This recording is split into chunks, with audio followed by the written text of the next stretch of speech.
அனைவருக்கும் வணக்கம். இவருடைய பேர் பாலாஜி. இவர் பேர் ரித்தீஷ். அவங்க ஆஃபீஸ் ஒர்க் பண்ணுறாங்க. பண்ணிவிட்டு தமிழ் மேலே ஒரு ஆர்வம் வந்து தமிழ் கற்றுக்கணுன்ட்டு இப்போ தமிழ் கற்றுக்குறாங்க. அவர் படிக்கிறார். அவரும் தமிழ் கற்றுக்கணுன்னு ஒரு ஆர்வம். முதல்ல அவங்க வாசிப்பாங்க. அடுத்தது என்னன்றதை நான் சொல்கிறேன். கீர்த்தனைக்கு எப்படி வாசிக்கணுன்றது ப்ராக்டிஸ் கொடுக்குறேன். சர்வலகு முதல்ல 2 பேருமே வாசிப்பாங்க. சர்வலகு எல்லாம் எப்படி இருக்குது பாருங்கள். நீ வாசி.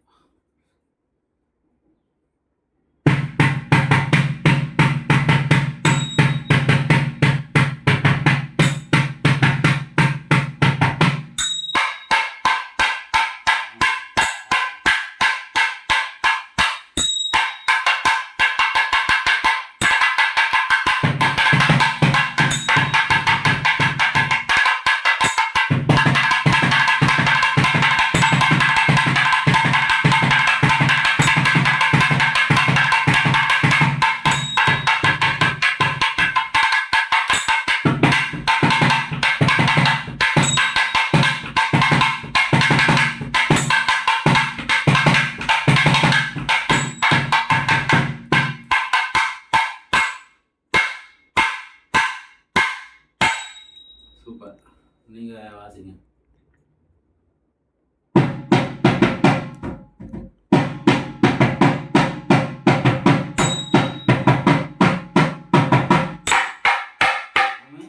தட்டு வர சொல்லதான் தான்னு ஆரம்பிக்கணும். போட சொல்ல தாளம் எப்படி வேணாலும் போடுவாங்க. அந்த தாளம் சவுண்டு கேட்டுட்டு சிங்கின்னு அந்த தட்டுன்னு விட சொல்லதான் நம்ம தான்னு ஆரம்பிக்கணும். மடக்குலேயும் ஆரம்பிக்கலாம். ஆனால் தட்டில் ஆரம்பிச்சிங்கன்னா தான் உங்களுக்கு எங்கே எது எது வருன்றது தெரியும். நல்லா ஸ்ட்ரிக்காக கும்பி பிடிச்சிட்டு வாசி.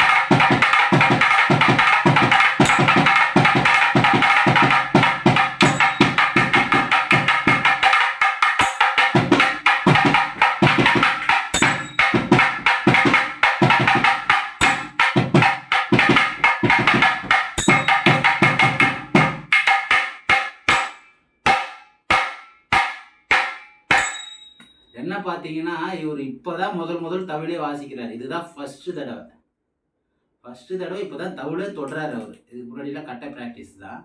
நீங்கள் பழக பழக உங்களுக்கு நல்லா வந்துடும். அந்த குணாக்குத்தான்றது கீ வரக்கூடாது. கூ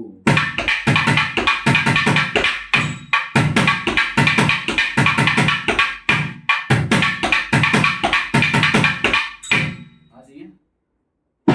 விட்டு வாசிக்கணும். கும் போடுறோம்ல அந்த இடத்துல அழுத்தாம லூஸா விட்டு எப்படி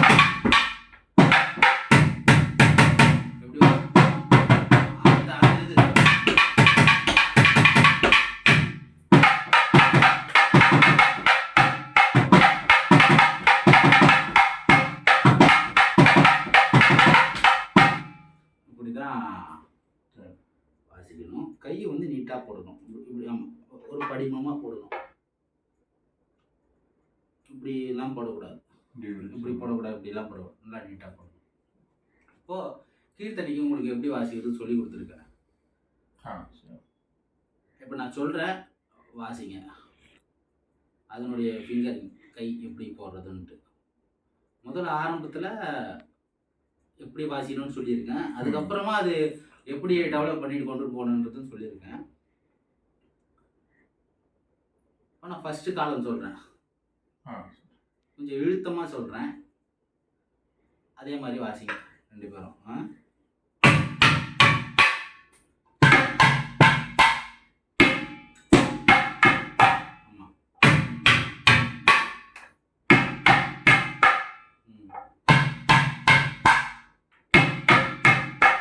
ஓகேவா? 1 2 3 4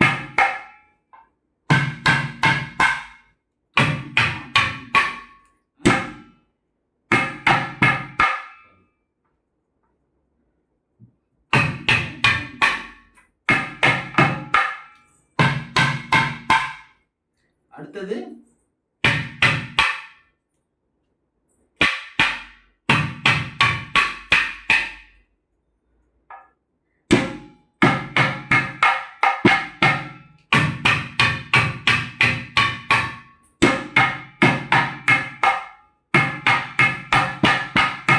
ஒரு நிமிஷம் அவ்வளோதான்.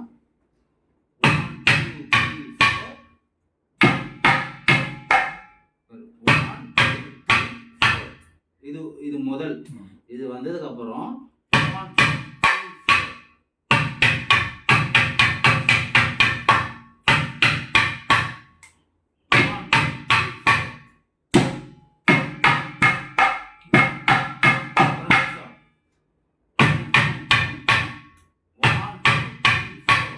இது முடிஞ்சிடுச்சா?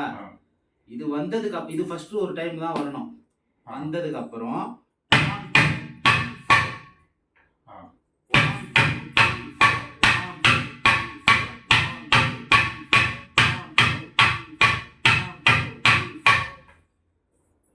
ஓகேவா? எத்தனை வாட்டி வருது மறுபடியும்? தூம் தாம் தூம் தாம் தூம் தாம் தூம் தூம் தாம் தூம் தூம் தாம் தூம் தூம் தாம் தூம் தூம் தாம் தூம் தூம் தாம் தூம் ஓகேவா? தூம் தூம் தாம் தூம் தூம் தூம் தாம் தூம் தூம் இப்படி வந்துடணும். தூம் தூம் தாம் தூம் தூம் தூம் தாம் தூம் தூம் தூம் தாம் தூம் தூம் தூம் தாம் தூம் தூம் தூம் தூம் தாம் தூம் தூம் தூம் தாம் தத்திட்டு. இதுதான் அதனுடைய சொற்கள். இப்போ கொஞ்சம் ஸ்பீடா வாசிக்கிறேன்.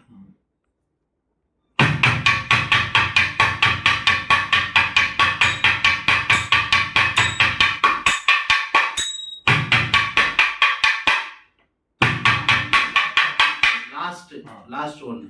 அதுக்கு முன்னாடி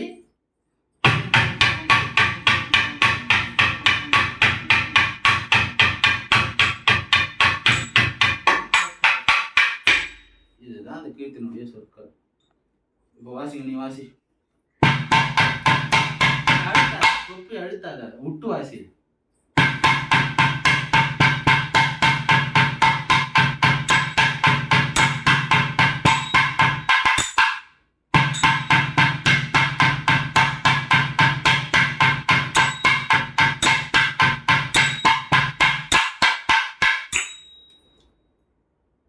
இப்போ இது வந்து கொஞ்சம் இழுத்தமாக வாசிக்கிறதுனால உங்களுக்கு இதுவாக இருக்குது. இப்போ நீங்கள் வாசிங்க, கொஞ்சம் இழுத்து வாசி.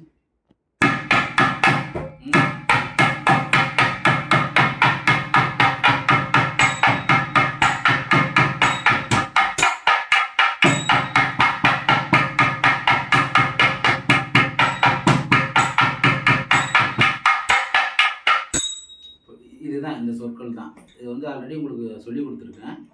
இப்போ தமிழில் கொஞ்சம் தெரியாதவங்க தெரிஞ்சுக்கிட்டோன்றதுக்கோசரம் தான் அந்த சொற்கள் சொன்னேன். அதாவது இது என்னோட சொல்லு என்ன பார்த்தீங்கன்னா,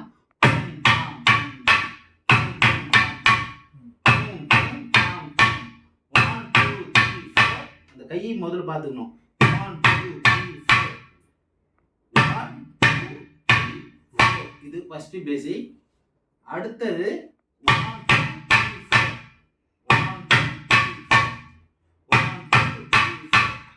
தூம் தூம் தாம் தூம் தூம் தூம் தாம் தூம் தூம் தூம் தாம் தூம் தூம் தூம் தாம் தூம் தூம் தூம் தாம் தூம் தூம் தூம். அதாவது 1 2 3 4 5. அதாவது தூம் தூம் முதல்ல போடுறது இந்த பேட்டர்ன்ல போடணும். தூம் தூம் தாம் தூம் ஒன்று வந்துருதா? அப்புறம் தூம் தூம் தாம் தூம் தூம் தூம் தாம் தூம் தூம் தூம் தாம் தூம் தூம் தூம் தாம் தூம் தூம் தூம் தாம் தூம் தூம் தாம் தூம் தி தா தா திட்டு தா. வருதா? இந்த ஃபர்ஸ்ட் ஒன்று மட்டும் சொல்ற ஒரு அக்ஷரத்துக்கு உண்டானது. இதுதான் ஒரு அக்ஷரம். தூம் தூம் தாம் தூம். இது வந்த உடனே அதுக்கப்புறம்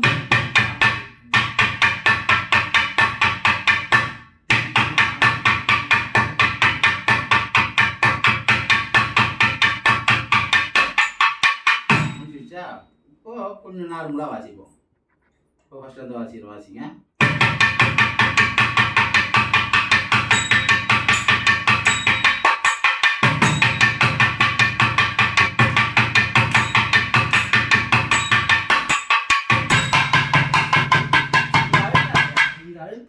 லூசா வாசி, லூசா வாசி.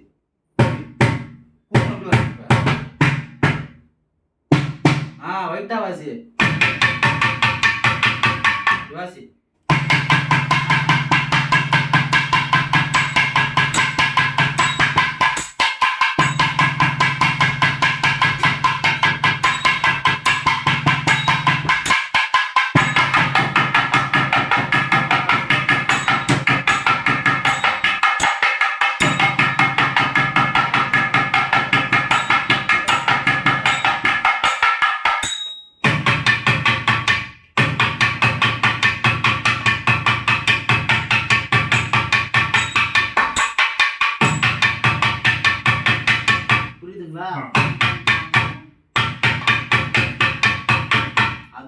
பேட்டர்னில் நம்ம போட்டோம்னா அந்த சொல் கரெக்டாக வந்து விழுந்துடும். இதுதான் அந்த சொல்லினுடைய கொடுத்துட்டு மற்றது இது இந்த பேட்டர்ன் போட்டாலே அது கரெக்டாக வந்து சேர்ந்துடும். புரியுதுங்களா? அடுத்தது அதுதான் ஈஸியா.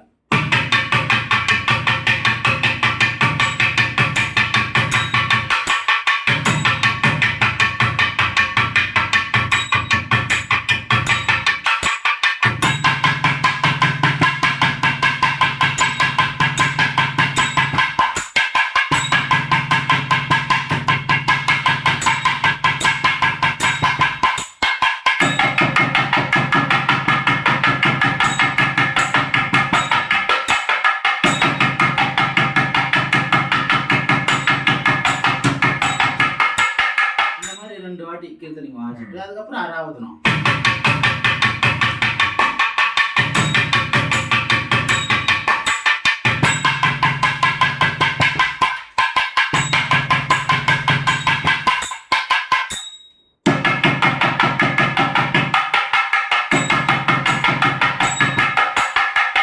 இது முடிஞ்ச உடனே அதுக்கப்புறம் இந்த ஜொன்னத்தார் சொல்லியிருக்கோம்ல, அது சேர்த்தா மாதிரி. இப்போ நான் சேர்த்தா மாதிரி வாசிக்கிறேன், ஒரு 4 ஆவர்த்தனத்துக்கு வாசிக்கிறேன். அதே மாதிரி வாசிக்கிறேன், சேர்த்தா மாதிரி போடுப்பா.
இது அடுத்த லெவலு. இப்போ இதுலயே வந்து கூட இணை சொல் கொடுத்து வாசிக்கணும்.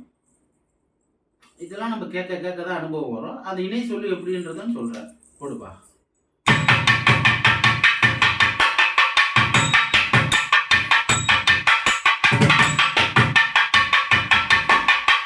இந்த தாத்தா திட்டுன்னு சொல்றோம், அந்த திருல அந்த தகச்சோடு போட்டுக்கணும்.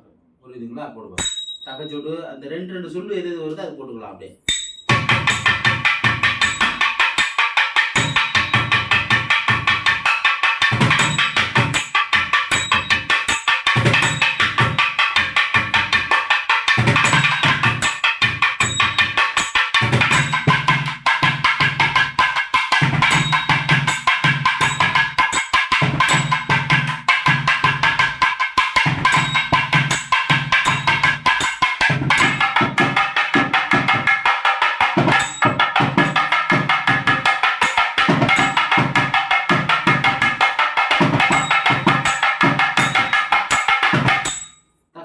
சேர்த்து வாசிக்கலாம். இப்போ உனக்கு அந்த இணை சொல்லலாம் சேர்த்து சொல்லியிருக்கேன்ல, அது கொஞ்சம் நேரம் வாசி.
சொல்லு.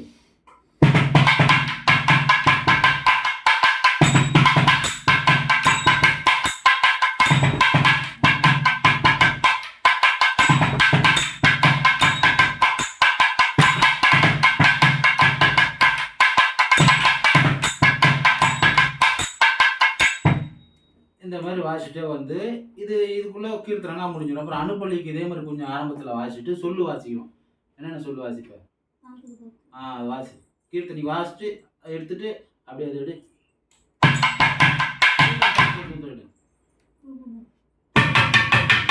எடுத்துட்டு அந்த சொல்லு வாசி.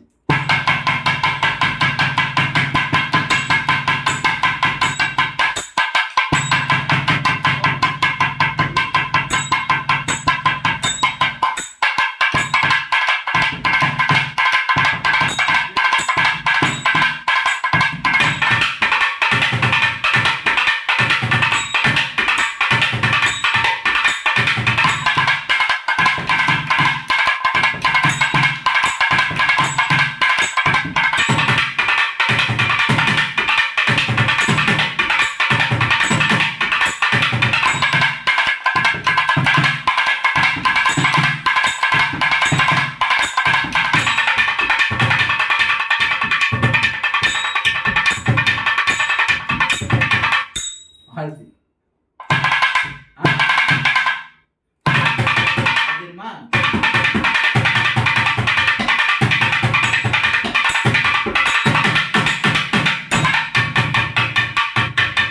அந்த சொல்லுலாம் வாசிச்சுட்டு திருப்பி அந்த ஜொன்ன தர்ஜன கீர்த்தனை வந்துட்டு அறுதி வாசிக்கணும். சொல்லு வாசிட்டு கீர்த்தனைக்கு எடுத்துட்டு அறுதி வாசி.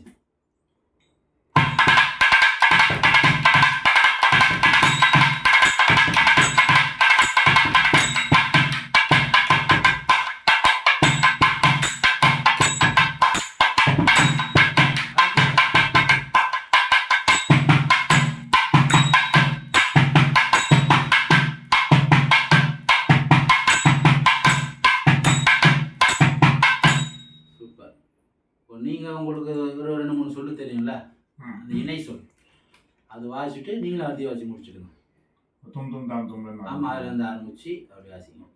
எல்லாம் ஒரு டைம் வாசிங்க போதும்.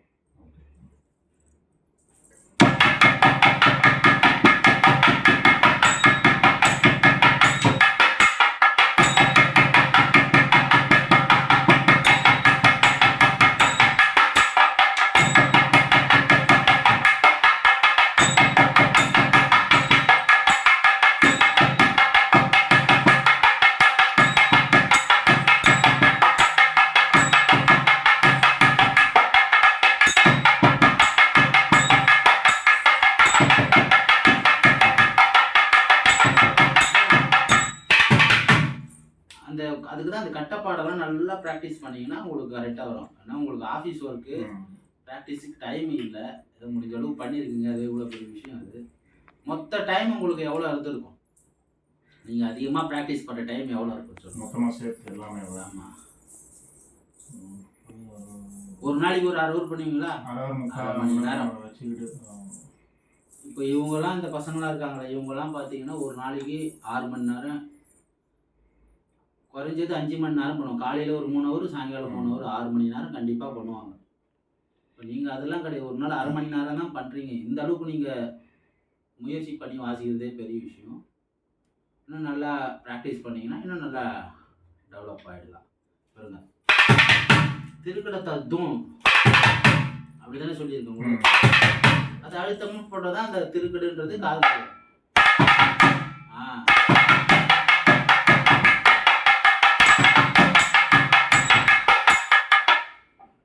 அப்படியே வாசிட்டு அப்படியே அறுதி வாசி முடிச்சிடணும்.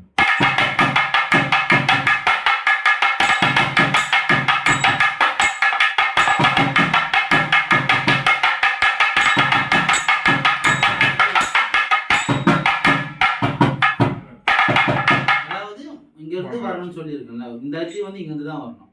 தட்டும் அது அந்த இடத்துக்கு பேர் என்ன? 1 அக்ஷரத்துல தள்ளி ஆரம்பிச்சு. 1 அக்ஷரம் இல்ல, 4 அக்ஷரம் தள்ளி 1 ஆவரணத்துக்கு உண்டான அறுதி. அது சமத்துல இருந்து 4 அக்ஷரம் தள்ளி 12 அக்ஷரத்துக்கு, அதாவது 4 அக்ஷரத்துக்குள்ள அறுதி. அது 3 வாட்டி வாசிக்கிறதுனால 12 அக்ஷரம் வரும். ஓகேவா? வாசிங்க.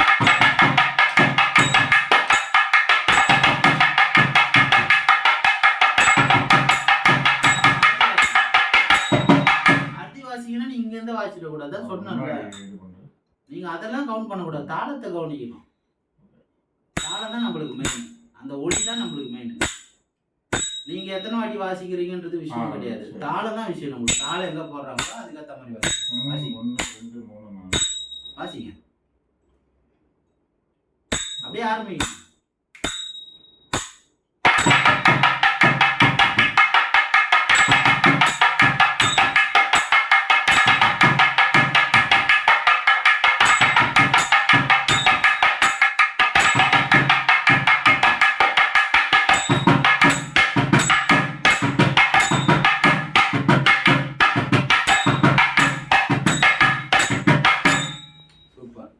டெவலப் பண்ணீங்கன்னா இதுக்கப்புறம் நிறைய சொல்லலாம் இருக்குது. கீர்த்தனைக்கு இணை சொல்லி சேர்த்து வாசிக்கிறது இருக்குது பாருங்க.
கொஞ்சம் தான், இந்த மாதிரி நிறைய சொற்கள் இருக்கு, அதெல்லாம் ப்ராக்டிஸ் பண்ண எல்லாம் வந்துடும்.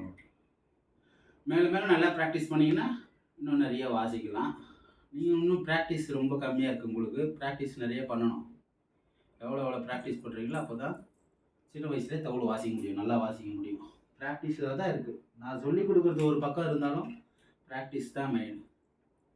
இவ்வளோ எளிமையாக இப்படிலாம் கை போடணும்னு சொல்லி கொடுக்குறேன், அது ப்ராக்டிஸ் யார் நீங்கள் தானே பண்ணணும். நல்லா ப்ராக்டிஸ் பண்ணிங்கன்னா சூப்பராக வரலாம். Okay, thank you. அடுத்த கிளாஸ் வேறு எதுவும் பார்ப்போம்.